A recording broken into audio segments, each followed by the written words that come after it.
വയസ്സ് പ്രായം മാത്രമേ ഉള്ളൂ. എങ്കിലും യേശുക്രിസ്തു എനിക്ക് വേണ്ടി കാൽവറിയിൽ മരിച്ചു എന്നുള്ള ചിന്ത ഹൃദയത്തിൽ പ്രവേശിച്ചത് ഒരു കണ്ണുനീരോടെ ആരംഭിച്ച ആ മാനസാന്തരം, ആ കരച്ചിൽ 24 മണിക്കൂറിലധികം നീണ്ടത്. അത് കഴിഞ്ഞാണ് സ്നാനജലത്തിലേക്ക് പോകുന്നത്. നിങ്ങൾ മാനസാന്തരപ്പെട്ട് നിങ്ങളുടെ പാപങ്ങളുടെ മോചനത്തിനായി ഓരോരുത്തർ യേശുക്രിസ്തുവിന്റെ നാമത്തിൽ സ്നാനമേൽപ്പി. അന്ന് സ്നാനജലത്തിലേക്ക് ഇറങ്ങുന്നതും കരഞ്ഞുകൊണ്ടാണ്. ഞാൻ കണ്ടിട്ടുണ്ട്, കണ്ണുനീരോടെയാണ്. മൂക്കളൊക്കെ ഒലിപ്പിച്ച് ചീറ്റി കണ്ണുനീരൊക്കെ തുടച്ച് ഒരു ഏങ്ങലടിയോടെയാണ് സ്നാനജലത്തിലേക്ക്, സ്നാപകന്റെ അടുക്കിലേക്ക് ചെല്ലുന്നത്. ഇന്ന് അനേകർ സ്നാനപ്പെടുന്നത് ചിരിച്ചുകൊണ്ട് ഇറങ്ങി വരും. അവർ വരവ് കണ്ടാൽ സ്നാപകനെ കൂടെ പിടിച്ചു മുക്കുമോ എന്നുള്ള ഭയം, അതുകൊണ്ടുള്ള വരവ്. സ്തോത്രം. ആ വരവും നിപ്പൊക്കെ കാണുമ്പോൾ ചെറിയ ഞങ്ങൾ പറയാറുണ്ട്, ബലം പ്രയോഗിക്കില്ലേ? എപ്പോഴാണ് മുക്കുമ്പഴേ ശരീരത്തിന് ബലം കൊടുക്കില്ലേ? ബലം കൊടുത്താൽ അവിടെ സ്നാന ശുശ്രൂഷ ആക്ഷേപിക്കപ്പെടും. ചിലര് 2-3 പ്രാവശ്യം അമർത്തി മുക്കേണ്ടി വരും. എന്നാലും ഒതുങ്ങത്തില്ല, പെടഞ്ഞ് ചാടിപ്പൊക്കളയും. മാനസാന്തരപ്പെട്ടു വരുന്നവരെ മുക്കാൻ വലിയ ബുദ്ധിമുട്ടില്ല. ശരിയാ. അവർ വഴങ്ങും, അവർ കുഞ്ഞാടിനെ പോലെ ഏൽപ്പിച്ചു തരും. പോയിട്ട് നമ്മുടെ വിഷയം അതല്ലാത്തതുകൊണ്ട് ഞാൻ വിശ്വാസത്തിന്റെ ഒരു ബേസ്മെന്റ്, അടിസ്ഥാനം, ഈ അടിസ്ഥാനം നമ്മളിൽ ഇട്ടത് ഒരു പാസ്റ്ററല്ല, ഒരു പ്രവാചകനല്ല, ഒരു സഭാധ്യക്ഷനല്ല. ഈ അടിസ്ഥാനം നമ്മൾ ഇട്ടത് സ്വർഗ്ഗത്തിൽ ദൈവമാണ്. എബ്രായലേഖനം 12 എന്താണ് നമ്മൾ വായിക്കുന്നത്?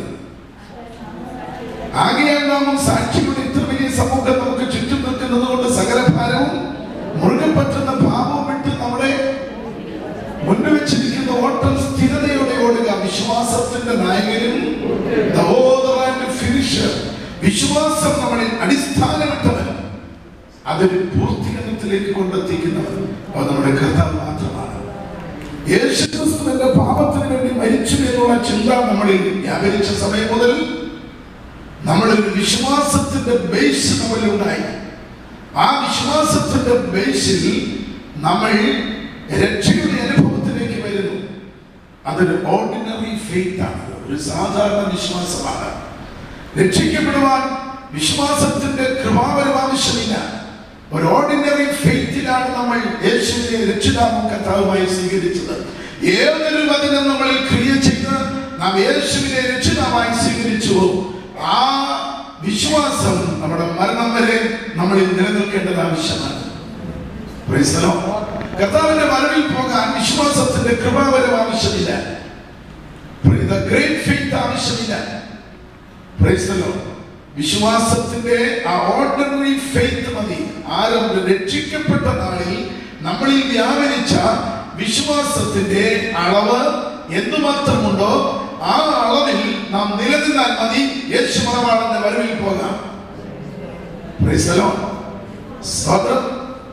ആ ഓർഡിനറി ഫെയ്ത്തിൽ ഈ ദുഷ്ടലോകത്ത് വിജയകരമായ ഒരു ക്രിസ്ത്യൻ ജീവിതം നയിക്കാൻ പലപ്പോഴും നമുക്ക് കഴിയാതെ പോകുന്നു.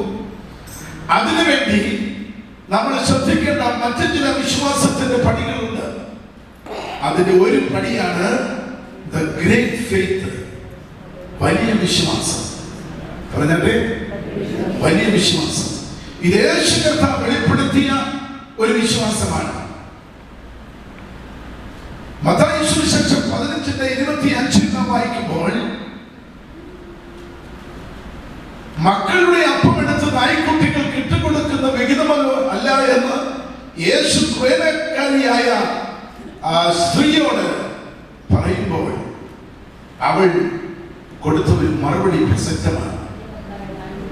അതേ കർത്താവേ, നായ്ക്കുട്ടികളും ഉടയവന്റെ നുറുങ്ങുകൾ ഭക്ഷിച്ച് ജീവിക്കുന്നുണ്ടല്ലോ. യേശു അവളുടെ വിശ്വാസത്തെ നോക്കി പറഞ്ഞ ഒരു പ്രസ്താവനയാണ്, സ്ത്രീയെ, നിന്റെ വിശ്വാസം വലിയത്. എന്റെ മക്കളിൽ ഇത്ര വലിയ വിശ്വാസം ഞാൻ കണ്ടിട്ടില്ല, നിനക്ക് അതുപോലെ ഭവിക്കട്ടെ. എന്താണ് ഇവിടെ സംഭവിക്കുന്നത്? സംഭവിച്ചത്. ശിഷ്യന്മാരിൽ കാണാത്ത ഒരു വിശ്വാസം, സദൂക്യരിലും പരീശന്മാരിലും കാണാത്ത ഒരു വിശ്വാസം, അവന്റെ കൂടെയുള്ള യഹൂദ ജനത്തിൽ കാണാത്ത ഒരു വിശ്വാസം, തള്ളപ്പെട്ടവൾ, പുറംപറമ്പിൽ എറിയപ്പെട്ടവൾ, ആരാലും മാനിക്കപ്പെടുവാൻ അർഹതയില്ലാത്ത കുറേനക്കാരിയായ ആ സ്ത്രീ, സുറഫോയിനിക്കാരിയായ ആ സ്ത്രീയിൽ വിശ്വാസം വെളിപ്പെട്ടു. ആമേൻ. അവൾക്ക് പാരമ്പര്യം പറയാനില്ല, യഹൂദ പാരമ്പര്യമില്ല, മറ്റൊന്നുമില്ല.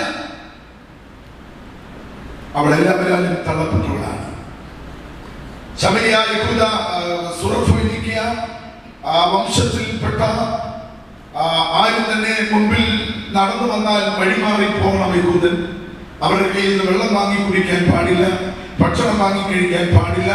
അതുകൊണ്ടല്ലേ യേശു പറഞ്ഞത്, യേശുവിനോട് ആ സ്ത്രീ പറഞ്ഞത്, ശമരിയ സ്ത്രീ, ഞാനൊരു ശമരിയക്കാരത്തിയായിരിക്കെ നീ എന്നോട് വെള്ളം ചോദിക്കുന്നത് എങ്ങനെ എന്ന് ചോദിച്ചില്ലേ?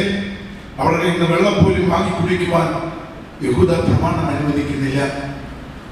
ആ സമയത്താണ് ഇവിടെ യേശുവിന്റെ അടുക്കിലേക്ക് ഓടി വരുന്നത്. പല പ്രതിസന്ധികൾ അവൾ അഭിമുഖീകരിക്കുന്നുണ്ട്. ഒന്നാമത്തെ പ്രതിസന്ധി ശിഷ്യന്മാരാണ്. അവർ പറയുന്നു, അവളെ പറഞ്ഞയക്കാം, അവളെ പറഞ്ഞയക്കാം.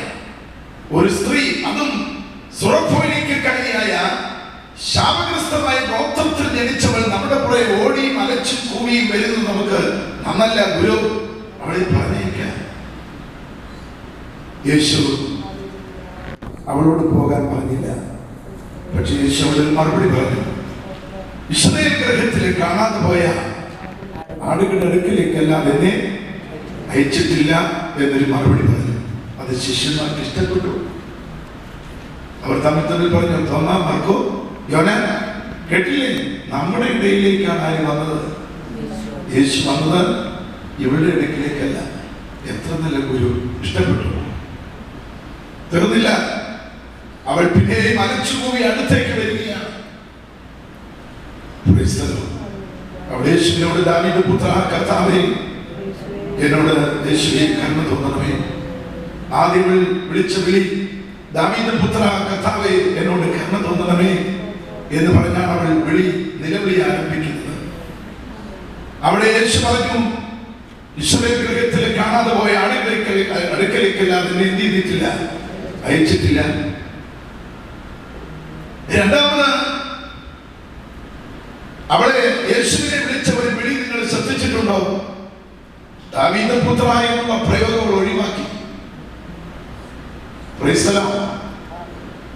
ഞാൻ ദാവീദിന്റെ പുത്രനെങ്കിൽ സുറഫോയിനിക്കാരിയായ ശാപഗ്രസ്തയായ സ്ത്രീ, മകളെ, നീയും ഞാനുമായുള്ള ബന്ധമെന്താണ് എന്നൊരു ധ്വനി അവിടെ വരുന്നുണ്ട്. അതും ഗ്രഹിപ്പാൻ കർത്താവൾക്ക് കൃപ കൊടുത്തു. രണ്ടാമത് വിളിച്ച വിളിയിൽ ദാവീദ് പുത്രാ എന്നുള്ള പ്രയോഗം ഒഴിവാക്കിയിട്ട് അവൾ കർത്താവേ എന്ന് യേശുവിനെ വിളിച്ചു. നീ ദാവീദ് ഗൃഹത്തിന് മാത്രം കർത്താവല്ല, നീ എനിക്കും കർത്താവാണ്. എത്ര പേർക്ക് സന്തോഷമുണ്ട്?